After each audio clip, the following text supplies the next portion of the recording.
Hadirin rahimakumullah. Nah, melanjuti kajian kitab Safinatun Najah, menerangkan masalah ilmu fikih. Karena ilmu fikih ini yang dituju adalah perbuatan orang mukallaf ditinjau dari amal ibadah zahir, dari sholat, toharoh, ibadah, muamalah, jinayat. Nah, itu ilmu fikih tujuannya di situ, mengetahui. Kalau ilmu fikih itu ya ilmu mengetahui tentang hukum-hukum agama. Tujuannya af'alul mukallaf, meninjau dari perbuatan mukallaf, dari amal ibadah zahir. Seperti sholat, di situ dikawal dengan ilmu fikih. Seperti toharoh dikawal dengan ilmu fikih supaya toharohnya rapi. Sholat dikawal dengan ilmu fikih supaya sholatnya rapi. Zakat dikawal dengan ilmu fikih. Pernikahan pun dikawal dengan ilmu fikih. Karena kata Habib Ali yang pengarang Sibul Duror itu wabihi kiwam syar'i, dan dengan ilmu fikih itu kiwam syar'i, bisa kokoh, bisa tegak agama, karena dasarnya ilmu fikih.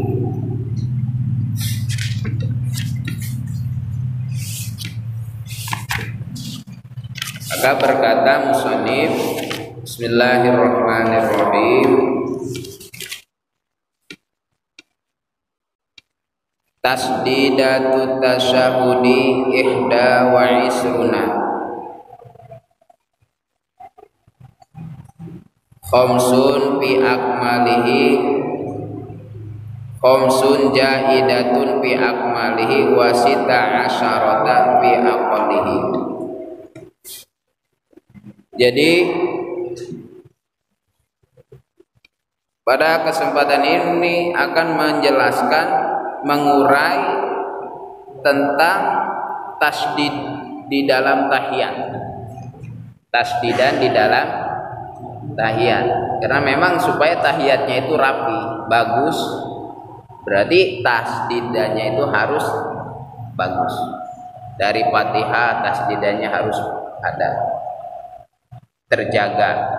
Dan di tahiyat pun bacaan tasdidnya pun harus terjaga. Ada berapa? Kalau dibaca sempurna itu jumlahnya ada 21 tasdidan. Kalau sempurnanya 21 tasdidan. Kalau akolnya paling sedikitnya itu 16. Jadi cuma tambah 5 doang kan, nambah sempurna itu. Nah, ini memang tahiyat itu atau tasyahud itu salah satu daripada rukun sholat yang harus diucapkan, atau lebih dikenal rukun qauli, rukun sholat yang harus diucapkan. Kalau yang termasuk rukun sholat, tahiyat itu pada tahiyat akhir. Kalau tahiyat awal itu bukan rukun, tergolong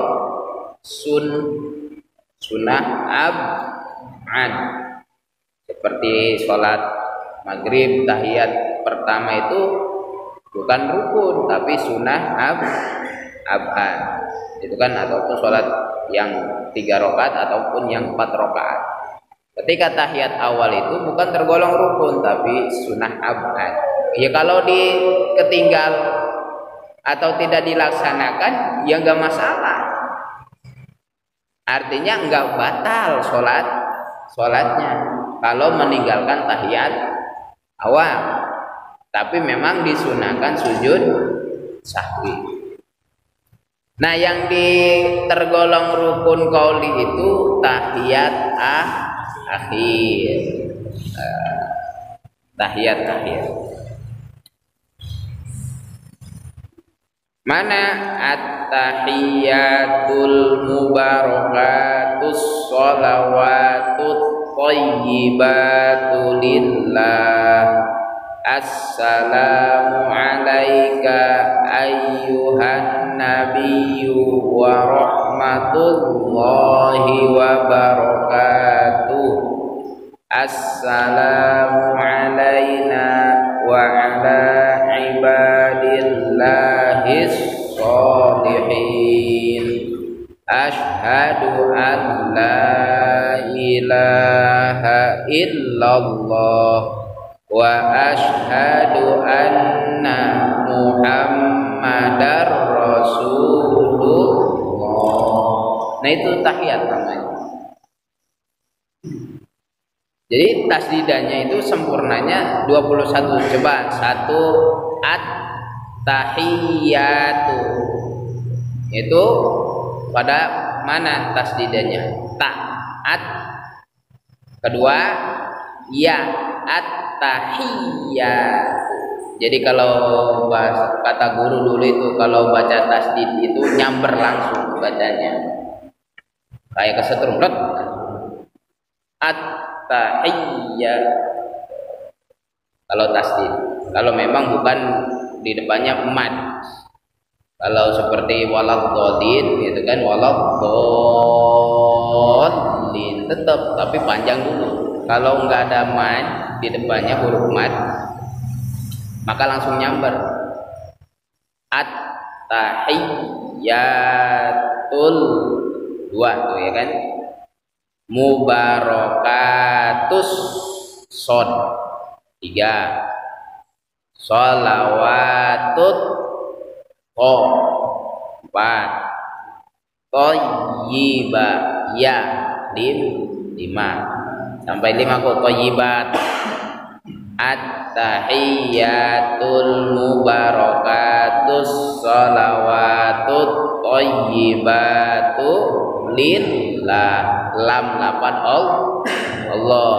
6. Itu harus dibaca. Lillah. 6. Assalamu sin 7. Alaika ay 8. Iya. Han nun berapa? 9. Nabiyyu ya 10. Pinter si Ijal ini. TK-nya lulus ya. Warahmatullah warahmatullah.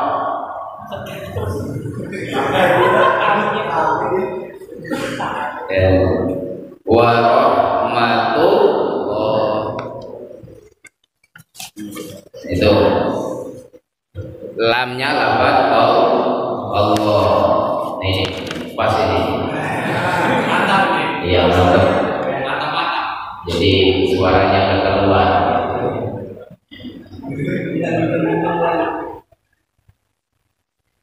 Warahmatullah. Lamnya lafaz Allah. Berapa aja? Berapa? Ya. Wa barakatuh assalamu sin. Berapa? Ya, hitung aja. Bagian hitung aja. Assalamu alayna wa ala ibadillahi. Nah, lamnya lafaz Allah. Hitung ya berapa lagi?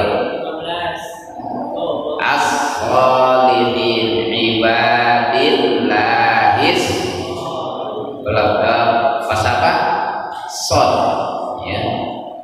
Ibadillahis sholihin. Itu jalan berapa jalan? Ya. Asyhadu an la ilaha illa. Tuh. Tasdid lamnya illa. Berapa? Illallah. Lamnya lafaz Allah. Tasdid jadi illallah. Jangan illallah. Itu nggak ada tasdid. Asyhadu an la ilaha illallah. Yang harus ada tasdid illallah. Bila perlu berada di getak illallah. Ya kan disunahkan nunjuk dengan ya jari penunjuk illallah. Supaya membangunkan hati. Jadi illallah menekan hati supaya menancapkan tidak ada Tuhan kecuali Allah. Illallah. Memang sunahnya menunjuk illallah. Itu menekan hati. Enggak jempol. Jempol itu jadi bukan nyambungnya ke hati jempol. Jadi lemes jempol. Ya kan kalau orang Jawa kan sopan, enggak nyetak ke sini. Pak jalan ke Lavender 3 kemana? Ke sini. Nah, enggak ke sini, tapi ke sini. Lemas. Kalau illallah, kalau pakai penunjuk itu kencang kuat. Illallah kan kalau orang marah-marah nunjuk kan kuat. Bang ini ya bos ya kan, bos marah kan. Ya gitu, bos makan cuma bisa di lapangan doang, marah-marah juga. Kalau di rumah biasanya kalah sama istri. Illallah. Nah, lamnya lafaz ilah dan lamnya lafaz Allah. Berapa jam? Iya, jelas. Awas kurangnya korupsi ente. Wa asyhadu anna nunnya sudah anna derajat Muhammadan mimnya lafaz Muhammadan berapa? 19. Rasulullah Allah lamnya lafaz Allah berapa jam? Udah kurang 1 ente korupsinya. Kan jumlahnya 21. Nih yang mana?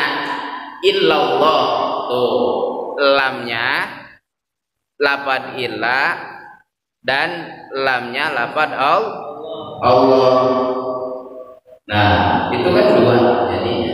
Jadi pas 21. Nah, itu memang harus dijaga, artinya sidahnya lafaz tahiyat itu, ucapan tahiyat itu harus terjaga. Harus terjaga. Memang ini at-tahiyat ini kata-kata atau kalimat yang sangat istilahnya sangat sakral. Karena ini bacaan ini terjadi Nabi Muhammad dan Allah Subhanahu wa taala bermukalamah di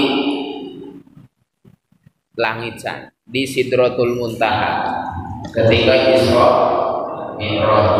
Itu ketika Nabi nembus ke langit ke-7 sampai Sidratul Muntaha Ar-Rabb mustawat.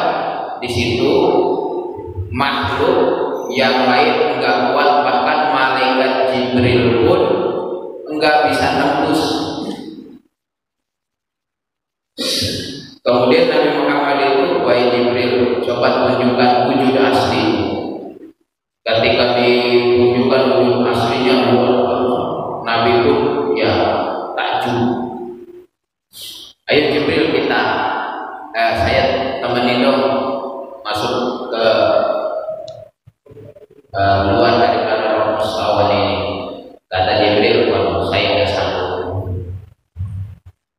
Hanya engkau yang bisa mendapat izin dari Allah Subhanahu wa taala. Kalau saya masuk badan segede ini bisa kayak jadi burung gereja tadi.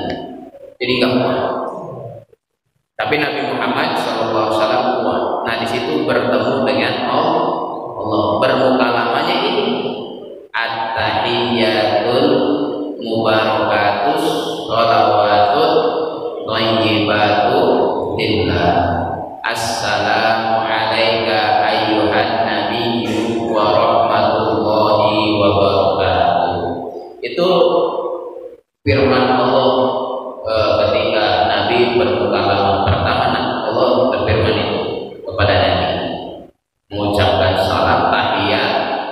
salam, sholawat kepada Nabi. Rahmat keberkahan itu dicurahkan kepada Nabi. Rahmat Allah. Tapi Nabi menjawab gimana? Assalamu alaina, bukan assalamu alaina, keselamatan, alaina, atas kami. Kami kata jamak. Sedangkan Nabi menjawabnya kami. Kenapa? Karena Nabi ingin umatnya itu semua mendapatkan salamnya Allah. Maka dijawabnya alaina, kami. Wa ala ibadillahis, dan atas hamba-hamba yang soleh itu mendapatkan salam. Dibawa, disetorkan kepada Allah. Kalau kita kalau yang nilai mah mungkin waalaikumsalam, tapi Nabi enggak. Assalamu alaina wa ala ibadillahis sholihin. Itu harus dibaca. Jadi jangan disingkat. Memang ada di kitab Fathul Qorib ada tahiyat itu singkat gitu kan. Biasanya dipakainya di sholat tarawih gitu kan, suruh karena cepat gitu kan. Bacanya yang singkat, yang minim itu. Adapun yang sempurnanya ya ini at-tahiyatul mubarakatus shalawatut thayyibatu lillah. Assalamu alayka ayyuhan nabiyyu wa rahmatullahi wa barakatuh. Assalamu alayna wa ala ibadillahis sholihin. Asyhadu an la ilaha illallah wa asyhadu anna Muhammadar Rasulullah. Itu baca di tahiyat Kalau sholawat mah ya beda rukun lagi. Ini kan tahiyat, artinya baca tasyahud, baca syahadat, yaitu asyhadu an la ilaha illallah wa asyhadu anna Muhammadan Rasulullah. Jadi wajib dibaca. Jadi harus terjaga. Allahumma sholli ala Muhammad. Nah itu wajib dibaca sholawat juga. Kenapa? Menjadi rukun qauli dalam sholat. Nah tapi di tahiyat sebadat tahiyat akhir. Sebadat tahiyat akhir. Nah kalau ditambahi wa ala ali boleh, maka lebih bagus. Allahumma sholli ala Muhammad wa ala ali Muhammad. Gimana ditambahkan sayyidina? Lebih bagus lagi, lebih penghormatan lagi. Allahumma sholli ala sayyidina Muhammad wa ala ali sayyidina Muhammad. Itu. Sebab dulu itu kenapa dipermasalahkan menyebut keluarga Nabi? Karena waktu di zaman Bani Umayyah itu masih ada tradisi mencaci maki keluarga Nabi. Di Bani Umayyah itu, di mimbar-mimbar itu sering mencaci maki keluarga Nabi. Maka ulama-ulama dulu takut di karangannya atau ucapannya itu menyebut alihi. Kenapa? Karena disangka pengikut Imam Hasan dan pengikut Imam Husain. Membela Imam Hasan, Imam Husain. Maka takut. Dan sering terjadi caci maki keluarga Nabi. Maka tidak disebut alihi. Nah, langsung aja Allahumma sholli ala Muhammad. Nah, beresnya atau damainya, hilangnya tradisi mencaci maki keluarga Nabi itu di era Khalifah Umar bin Abdul Aziz. Itu khalifah yang sangat adil di dinasti Abbasiyah. Setelah Umayyah runtuh, kemudian Abbasiyah. Nah, beliau menghilangkan, melarang mencaci maki keluarga Nabi. Khalifah Umar bin Abdul Aziz. Maka dicantumkan, Imam Syaroni itu mencantumkan ini menjadi khalifah ke-5, khalifah terakhir di kekhalifahan Islam, Umar bin Abdul Aziz. Itu jadi tradisi mencaci maki keluarga Nabi hilang, diganti. Maka Allahumma sholli ala sayyidina Muhammad wa ala alihi wa sahbihi wa sallim. Disebut alihi sahbihi itu. Nah, di Indonesia ya emang lazimnya gitu. Allahumma sholli ala Muhammad wa ala alihi wa sahbihi wa sallim. Keluarganya Nabi disebut, keluarga dan sahabatnya Nabi pun disebut. Kenapa? Ya memang itu ciri khas sholawat aswaja ahli sunnah wal jamaah. Kenapa? Karena ahli sunnah wal jamaah itu kepada keluarga Nabi cinta, kepada sahabat Nabi cinta. Maka disebut wa ala alihi wa sahbihi wasallim. Beda salawatnya orang yang bukan itu, seperti orang Wahabi itu baik Allahumma sholli ala Muhammad, tidak disebut alihinya, paling disebut Allahumma sholli ala Muhammad wa sahbihi dan sahabatnya. Kalau Syiah Allahumma sholli ala Muhammad wa alihi, sahabatnya tidak. Kenapa? Benci ke sahabat. Kalau ahli sunnah sholawatnya tengah-tengah. Allahumma sholli ala Muhammad wa ala alihi wa sahbihi wa sallim. Sholawat tercurahkan kepada Nabi Muhammad dan keluarganya dan para sahabatnya. Itu cirinya sholawatnya.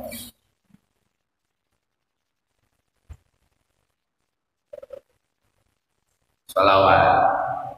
Kemudian kalau salam sama, salam juga itu menjadi rukun qauli. Nah, harus terjaga tasdidnya, sidahnya harus terjaga. Berapa sidahnya? 1 cuma, yaitu di sin. Assalamu alaikum, itu minimnya. Ucap salam itu segitu.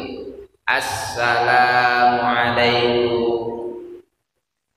Di sunnah ditambahkan warahmatullahi. Assalamualaikum warahmatullahi. Assalamualaikum warahmatullahi. Jadi sin, jangan assalamualaikum. Kalau assalamualaikum enggak ada tasdidnya. Jadi assalamualaikum warahmatullahi, itu memang sunahnya nengok kanan salam pertama, kedua nengok kiri salam kedua. Itu bertepatan mengikuti ittiba lin nabi, mengikuti Nabi Muhammad sallallahu alaihi. Kenapa? Karena Nabi ketika baca salam itu wajahnya, pipinya itu terlihat. Berarti kan otomatis Nabi nengok, sebab pipinya terlihat. Nengok. Jadi yang nengoknya itu kepala, bukan badan. Kalau badan yang nengok itu bukan nengok, jadinya bengkok. Kalau bengkok, i'rad anil Ka'bah, berpaling dari Ka'bah atau dari kiblat, bisa batal. Karena syarat sah dan syarat wajibnya sholat itu adalah menghadap kiblat. Ketika berdiri, kalau yang keluar rukun ya enggak menghadap kiblat dadanya, tapi anggotanya itu menghadap kiblat, tangan kaki, jari kaki menghadap kiblat. Yaitu ya assalamualaikum. Tapi sunnah sebelum mengucapkan salam, setelah sholawat itu disunahkan membaca apa? Minta perlindungan dari azab kubur, dari fitnah kubur dan fitnah dajjal, dan dimohon ditetapkan iman, ditetapkan hati untuk iman kepada Allah. Allahumma inni a'udzubika min adzabil qabri wa min adzabin nar wa min fitnatihima wa min fitnatil masiihid dajjal. Ya muqallibal qulub tsabbit qalbi ala dinik wa ala ta'atik. Jangan mengiru Allah ini a'udzubika minal khubusi wal khabaisi. Berak ada itu.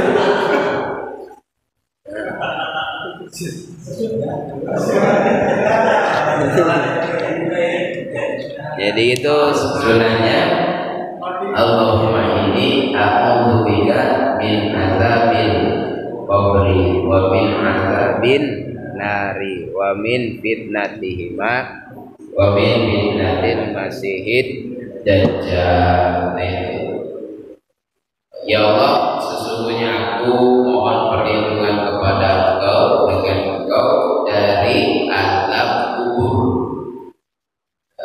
Kubur disiksa kalau nggak jawaban robokan, nggak bisa jawab kepepeng mereka dikubur. Terus aja kalau pertanyaan itu belum bisa dijawab, terus man roboka, siapa Tuhanmu? Man roboka, bisa apa ya? Jauh ya. Orang tukang mabuk murni pas meninggal ditanya man robuka, anggur merah. Oh, malaikat kesel. Sungguh teganya orang gitu. Mamatinya sak. Terus memang ditanya. Kalau pertanyaannya lulus, kata malaikat naumil an, tidurlah seperti tidurnya pengantin. Ya enak. Jadi nunggu bangun itu kiamat, bangun. Jadi nggak lama, asa nggak lama. Kalau yang dapat siksaan kubur itu terus aja dipukul, dipukul. Kalau belum bisa menjawab itu. Ya, maka mohon perlindungan. Allahumma inni a'udzubika min adzabil qabri wa min adzab. Jangan sampai udah dipentungi di kuburan, di neraka lanjut lagi kan gitu. Ya, sampai minta perlindungan. Dijauhkan dari azab kubur, dijauhkan dari siksa kubur, dari neraka. Wa min fitnatihima, dan dari fitnah kubur dan fitnah neraka. Fitnah kubur itu ya salah satunya itu penjelasannya itu orang yang meninggal kena fitnah di dunianya. Misalkan ya, jadi juri gitu. Si itu gentayangan. Itu kan fitnah kubur. Iya kan udah di kuburannya disiksa. Itu kan disangkanya gentayangan. Nah itu makanya minta perlindungan. Sebab itu ada korin yang nemeni ijal, ada yang kembaran ijal, gitu kan. Itu salah satunya ketika jimanya si orang tuanya itu nggak baca bismillah aja, jos langsung gitu. Nggak ingat Allah, nggak menyebut asma Allah. Jadi ya setan itu ngikut di ujung itu. Masuk ketika lahir ada kembarannya. Ya tapi nggak kelihatan. Yang aslinya itu kan meninggal, yang kembarannya enggak. Nah di situ menjadi gentayangan. Boro-boro gentayangan, orang ditanya, diinterogasi malaikat juga. Oh, kewalahan ya. Boro-boro mau jadi pocong, jadi juri. namanya fitnah, ya, fitnah. Bahkan pernah dulu Kiai Sepuh menceritakan itu. Dulu ada ceritanya itu, jadi si suaminya itu meninggal. Dia agak lama ya, sudah beres iddah, si istrinya kawin lagi. Ternyata ketika pas malam pengantinnya, si istrinya itu diganggu sampai ya diganggu lah, pokoknya kakinya si suaminya itu ditarik-tarik, terganggu. Sekampung itu getah, terganggu dengan setan pencuri lelaki yang udah wafat itu. Kemudian gimana caranya ini? Rudi musyawarah, ada kiai sepuh. Inilah, ada yang berani gak di antara kalian? Yang pemberani lah, jangan yang istilahnya yang maluan, yang penakut gitu kan. Kadang-kadang orang penakut itu elatnya malu, padahal mata takut. Saya kiai. Nah, kalau benar ente berani, siapin bumbu, yaitu dari beras wadah dari bambu, siapin. Nanti ente maghrib datang, itu ukuran ente telanjang, nggak pakai baju, tetap pakai celana, itu ukuran tangkupin sama ente. Nah, biasanya itu muncul asap. Nah, ketika muncul asap itu langsung ditutup sama bumbu itu. Oh iya, siap ya.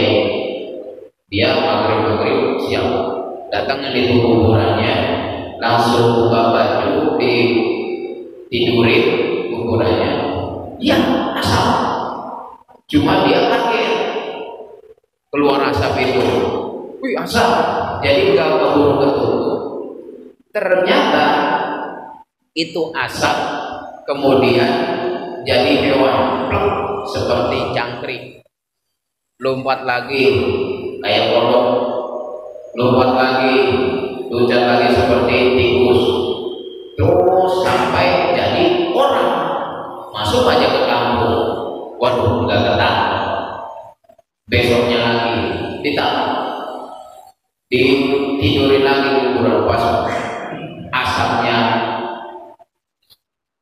keluar, langsung ditutup.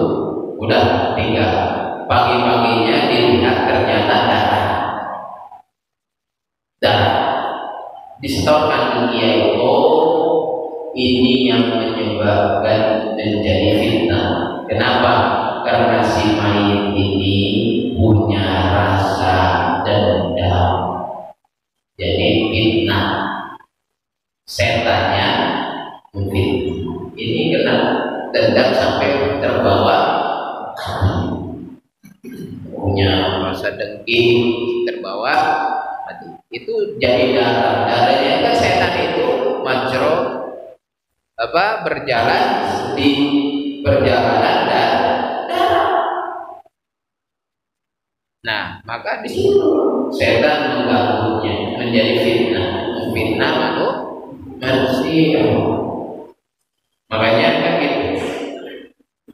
Ya ketika meninggal, istilahnya mau meninggal kita yang masih hidup itu ya dendam hilangkan, iri hilangkan, kesel hilangkan. Ya cuma kesel sehari, 2 hari, 3 hari ya wajar. Jangan sampai berkelanjutan. Itu menjadi sabab nanti menjadi fitnah. Ya sebab di hatinya itu kotor, terbawa sampai mati. Itu ada riwayatnya. Yang nggak ada dari kita, tapi ada di buktinya. Itu ada kiainya seperti itu. Ya memang ternyata darah kotor yang terbawa di hatinya, nggak kesel.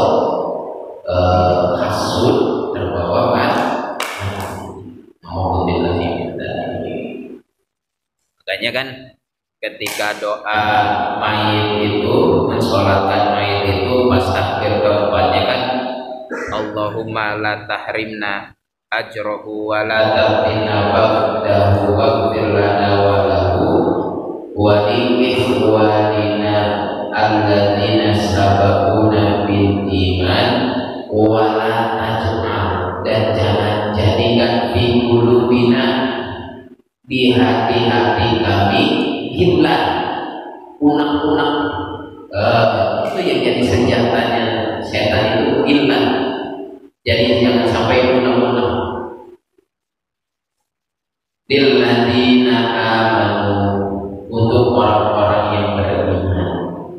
Jadi sampai unak-unak. Itu kan biasanya ya, kemarin nyolatin mayat itu kan bahasanya Allahumma la tahrimna ajrahu wa la taftina ba'dahu waghfir lana wa lahu wa li ikhwanina alladzina sabaquna bil iman wa la taj'al fi qulubina ghillan lil ladzina amanu rabbana innaka ra'ufur rahim. Nah, lalu assalamualaikum warahmatullahi wabarakatuh. Hadirin rahimahullah, demikianlah kajian ini. Mudah-mudahan ada faedahnya, manfaatnya, kurang lebihnya mohon dimaafkan seluruhnya. Silakan pada sebenarnya ada yang bertanya.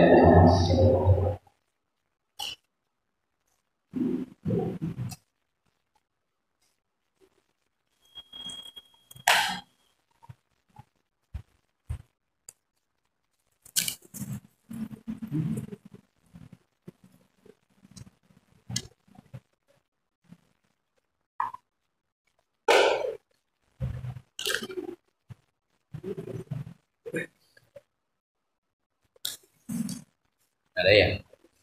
Udah isya lah.